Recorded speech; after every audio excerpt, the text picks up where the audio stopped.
مومنوں، جہاد کے لیے ہتھیار لے لیا کرو،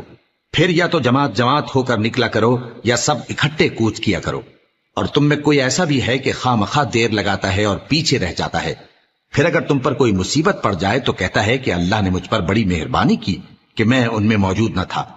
اور اگر اللہ تم پر فضل کرے تو اس طرح سے کہ گویا تم میں اس میں دوستی تھی ہی نہیں، افسوس کرتا اور کہتا ہے کہ کاش میں بھی ان کے ساتھ ہوتا تو مقصد عظیم حاصل ہوتا۔ اب جو لوگ آخرت کو خریدتے اور اس کے بدلے دنیا کی زندگی کو بیچنا چاہتے ہیں، ان کو چاہیے کہ اللہ کی راہ میں جنگ کریں، اور جو شخص اللہ کی راہ میں جنگ کرے پھر شہید ہو جائے یا غلبہ پائے، ہم عنقریب اس کو بڑا ثواب دیں گے۔ اور تم کو کیا ہوا ہے کہ اللہ کی راہ میں اور ان بے بس مردوں اور عورتوں اور بچوں کی خاطر نہیں لڑتے جو دعائیں کیا کرتے ہیں کہ اے پروردگار ہم کو اس شہر سے جس کے رہنے والے ظالم ہیں نکال کر کہیں اور لے جا، اور اپنی طرف سے کسی کو ہمارا حامی بنا۔